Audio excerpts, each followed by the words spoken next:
You will hear a number of different recordings, and you will have to answer questions on what you hear. There will be time for you to read the instructions and questions, and you will have a chance to check your work. All the recordings will be played once only. The test is in 4 sections. At the end of the test, you will be given 10 minutes to transfer your answers to an answer sheet. Now turn to Section 1. Section 1. You will hear 2 students, Peter and Mary, discussing their new eating plan.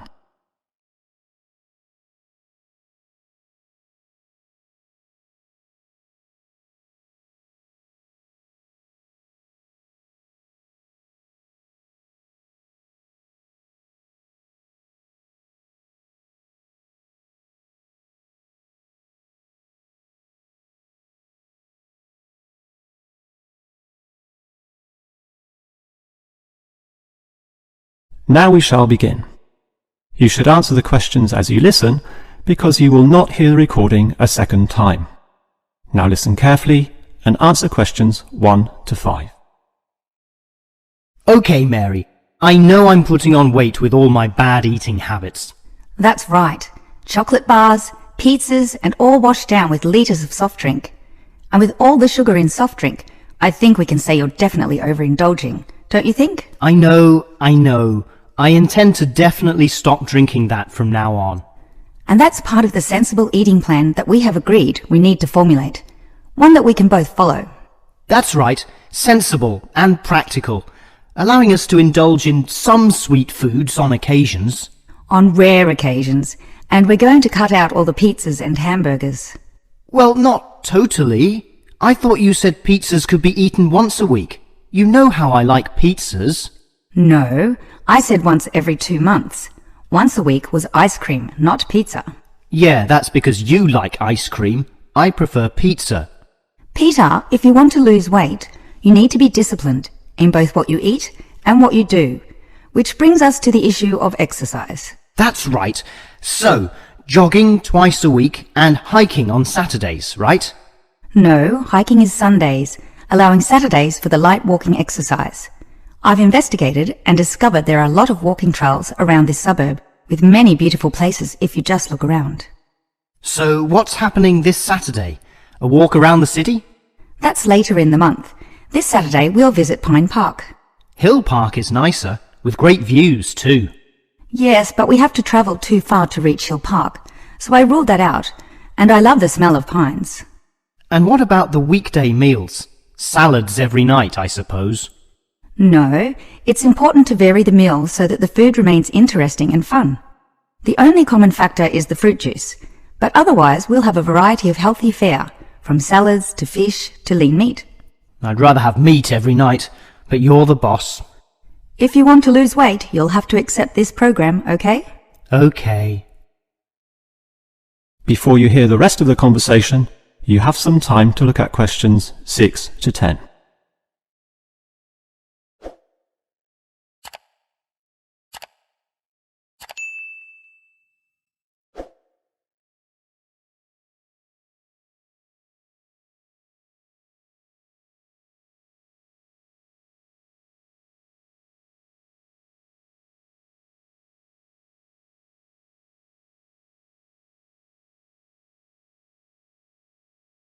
Now listen and answer questions 6 to 10. Now, Mary, you said we could have a little treat in our diet plan 3 times a week, specifically Tuesdays, Thursdays and Sundays. Yes, a very small treat, but something to reward us for all the discipline shown. Such rewards will motivate us to continue the diet. So on Tuesdays, what can I choose? You have a choice between a small serving of chocolate, ice cream or biscuits. Okay, well, I'll go for the biscuits. I love those crunchy little things with my cup of tea. So do you, right? I do indeed, so I'll have them too, saving the ice cream for later. But I know how much you like ice cream, so why don't you save it for the end of the week? That will give you the motivation to keep going, and you can have chocolate midweek. That's a good idea, but I think the most important thing is for you and I to eat different things on those other 2 days. Well, if you think that way. I'll eat the ice cream on Thursdays, not the chocolate, okay? Well, if you're having that, then I can't have ice cream. In order to be different, I'll have the chocolate. So we can compare our different snacks and maybe even share a little with each other. Exactly. And the variety and fun involved will take our minds of wanting more. Eating for fun. A good idea. And then you can have the chocolate on Sunday, right? But I like biscuits. Actually, I want biscuits again to have with my cup of tea. But you have the biscuits on Monday, remember? And we can't repeat. Oh, come on. This isn't fixed in concrete. I can have them again instead of chocolate. You might like variety, but I don't. I'm a creature of habit. Well, the whole point of this was to taste different snacks. But if you want the same thing, okay. I, for one, am sticking to the original plan, with ice cream to finish the week and not another dose of chocolate. That is the end of section 1. You now have half a minute to check your answers.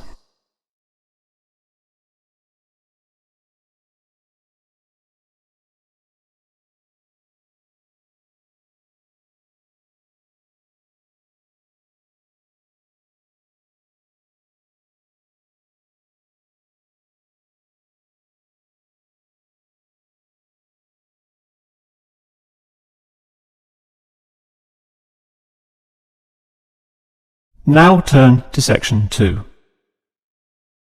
Section 2. You will hear a childcare worker telling some mothers about the advantages of her centre. First, you have some time to look at questions 11 to 16.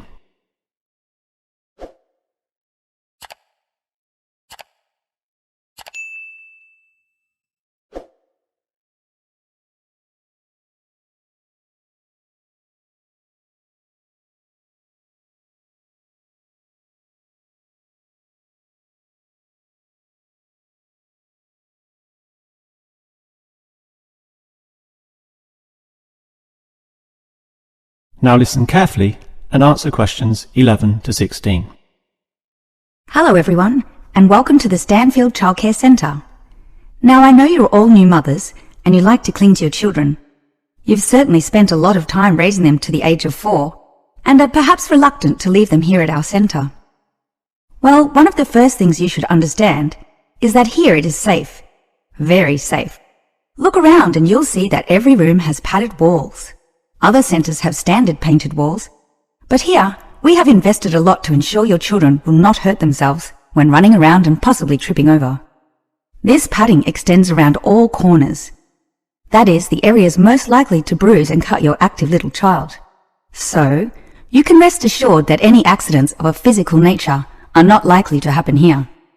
Now, you don't want to dump your child at this centre and let them waste their time. You want them to learn, and that's one of the greatest assets of our establishment.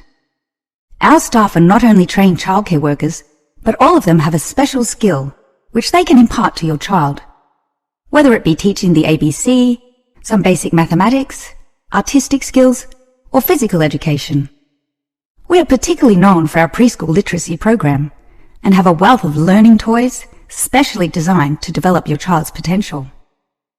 Of course, one concern many mothers have is that, in environments such as these, colds and flus and other viral nasties can be easily spread around.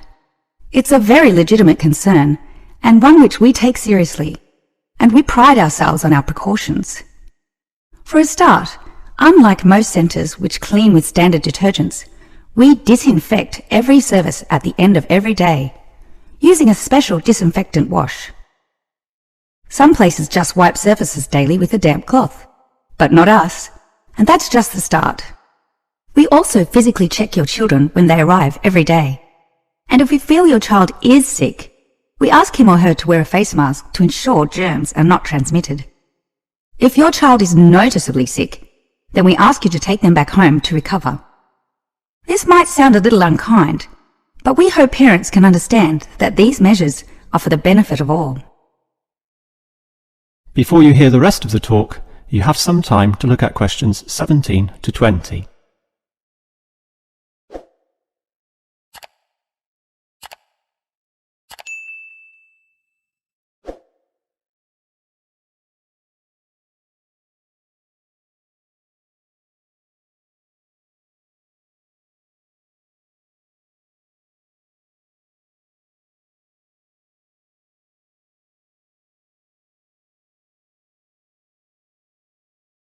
Now listen and answer questions 17 to 20.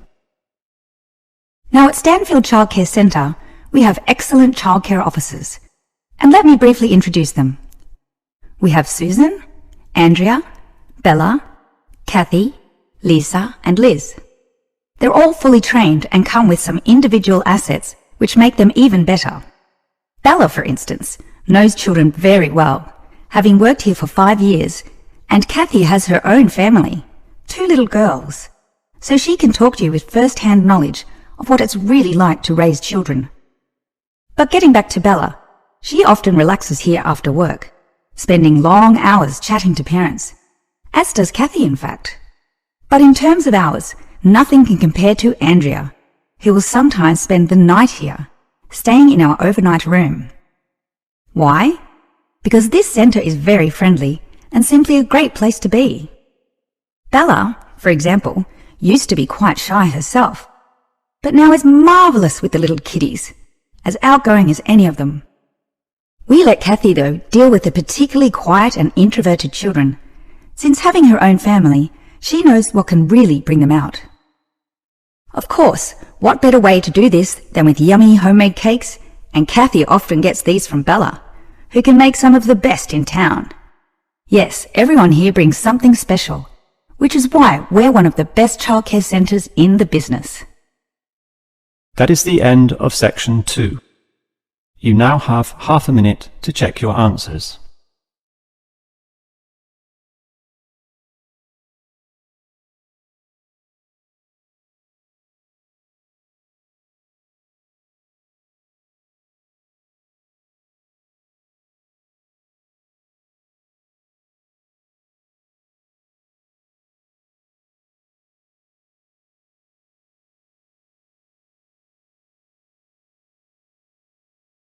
Now turn to section 3. Section 3. You will hear a student, Eric, talking to his lecturer, Miss Harris, about essay writing. First, you have some time to look at questions 21 to 25.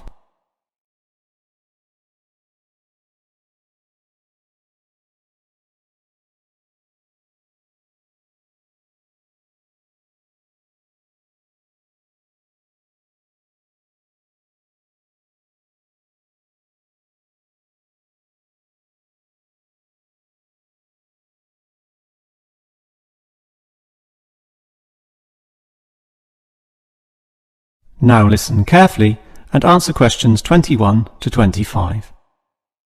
Hi, Miss Harris. Here we are talking once again. Well, I'm always willing to help out wherever possible. Is anything troubling you? Well, your advice last week about writing summaries was very useful, and I'm using these summaries a lot in order to prepare my final master's thesis. But you're having problems, right? Yes, I have a few issues to discuss. Obviously, I want a good essay, and I want to achieve high marks, but I'm not sure on the best way to start. That's an easy question. Start with a topic, but not one that I necessarily suggest. One that you want to explore. You will always write better when doing so on a topic you are interested in, not one imposed upon you by others. Well, I'm interested in management theory. Then pursue that. However, that alone is far too broad. Break it into various current areas of discussion and relevance. Then look more carefully at one of them. Say, management and cultural differences, or management and motivation, or other aspects, such as the role of salary, group cohesion, or leadership. I would say I'm interested in group cohesion, that is, how people interact in the workplace. Well, that's a start, but you can't then just write planlessly without defining exactly what you intend to do within the area you've chosen. You'll have to think of a thesis, and this statement could be of several types. Such as what? Oh, you could argue a point, something that you believe in, or discuss an issue, looking at its various perspectives, or critique the opinions of others, pointing out the pitfalls and flaws. The thesis statement will make that very clear because it will say, in simple terms, what you intend to achieve in your essay. I see. And then I can just begin writing, right? Wrong. Huh? If your essay is going to be clear, it needs to be logical and organised, and this means you'll need an outline. This could be written as a flowchart or spider graph, that is, a series of connected lines. But whatever shape the outline takes, there must be a sense of progress in, more or less, a straight line towards a goal. And then my essay will be good? With such progression, definitely, as long as you do achieve everything that you set out to do, as specified in the beginning, okay? Before you hear the rest of the conversation, you have some time to look at questions 26 to 30.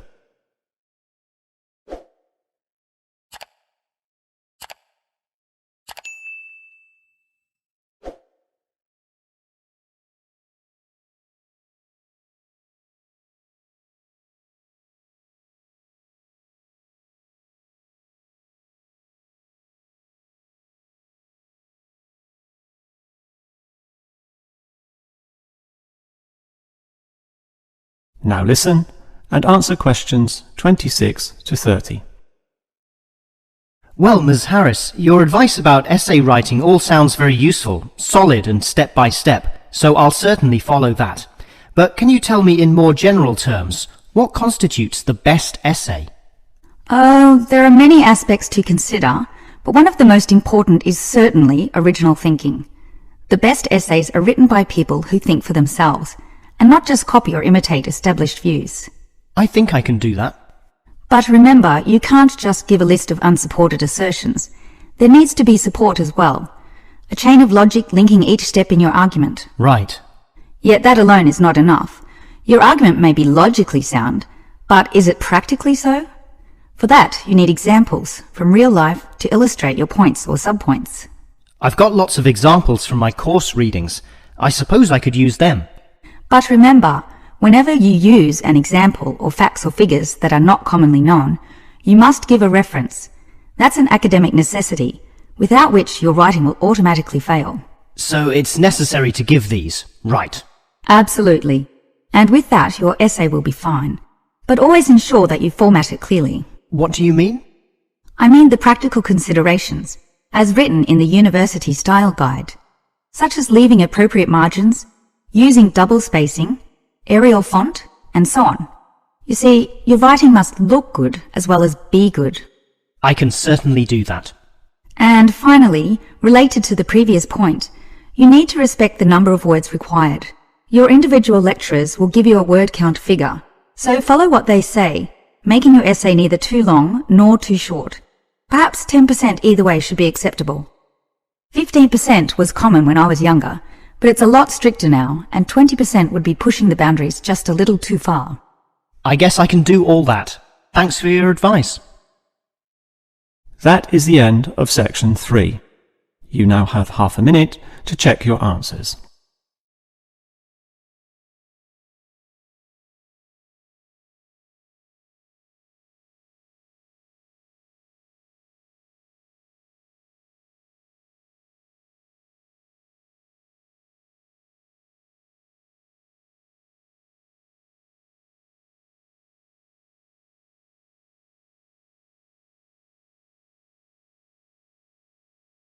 Now turn to section 4. Section 4. You will hear a lecturer discussing the history of people's beliefs regarding whether the Sun or the Earth is at the center of the solar system. First, you have some time to look at questions 31 to 33.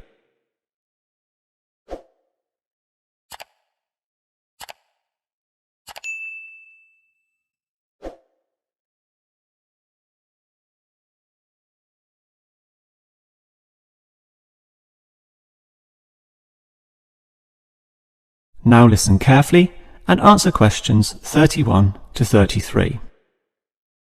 When looking at the night sky, the stars appear to revolve around the Earth, rising in the east and disappearing in the west.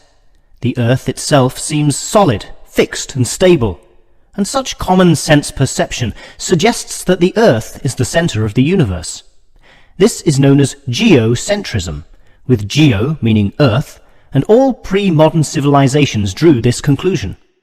We now know, of course, that the Earth revolves around the Sun, and this is called heliocentrism, with helio meaning sun. But historically, it took quite a while for this to be deduced. As early as the 3rd century BC, an ancient Greek astronomer, Aristarchus of Samos proposed heliocentrism, but received little support from his peers. Similarly, throughout subsequent history, isolated individuals proposed this new idea, but again, no one was listening. Geocentrism just seemed too logical to refute. Geocentrism also fitted the views of the established Christian Church, who could quote biblical passages such as, "The world also shall be stable, that it be not moved." Those who dared disagree were subject to accusations of heresy, often with dire punishments to follow. The trouble was, as the night sky was observed more closely, that simple revolution of the stars proved not so simple at all. In relation to the other stars, some steadily wandered in given directions, then sometimes reversed for months, and disappeared altogether. They were called planets, meaning wanderers. In addition, the position of the sun and moon altered slightly over the year, and comets, those mysterious glowing spots, would come and go. In order to predict the motion of the planets, and accurately serve the primary purpose of navigation for sailing ships, increasingly elaborate mathematical models were needed, a sure sign that something was not quite right. Before you hear the rest of the lecture, you have some time to look at questions 34 to 40.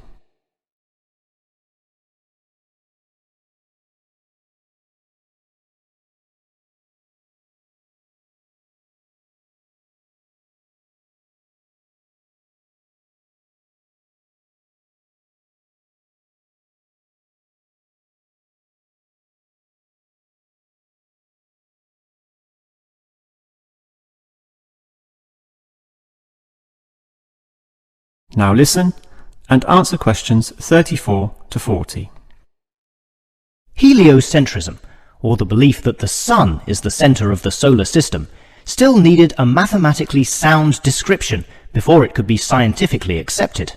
And it was a Polish astronomer, Nicholas Copernicus, who in 1543 first published this. This event is sometimes referred to as the Copernican Revolution. Copernicus himself certainly feared the consequences of his proof, knowing full well it might invoke the anger of the established church. Probably for this reason, he waited until the last year of his life, when he was sick and dying, to release his findings. In addition, the preface of the book, written by a respected member of the church, stated that the model was not necessarily correct. As a result of this, there was no revolution whatsoever. In fact, the book received scant attention in the subsequent decades, apart from a few irate clergymen who angrily dismissed the whole scheme as irrelevant. Yet the following generations of astronomers did not always fare so well. The Italian scientist Galileo got into trouble, as did a fellow Italian with the surname Bruno, Giordano Bruno, who was burnt at the stake. Yet ultimately nothing could slow the spread of heliocentrism across Europe. It formed the basis of Isaac Newton's great work on the motion of the planets, a work which implied that even the sun, around which the Earth circled, was itself in motion around a common center of gravity. No discourse about heliocentrism could finish without mentioning that, somewhat unbelievably, there still exist those today who choose to believe that the Earth is the center of the universe. Modern geocentrism is usually the result of literal interpretations of the Bible, which is the cornerstone of these people's beliefs. They, therefore, also believe in creationism, that is, that a God created everything, and while we may smile at this, it is sobering to consider that surveys have revealed that up to 10% of British people, 12% of Europeans, 20% of the USA, and 25% of the Middle East still hold the belief that the sun revolves around the Earth. One can only wonder what Copernicus would have thought of this. That is the end of section 4. You now have half a minute to check your answers.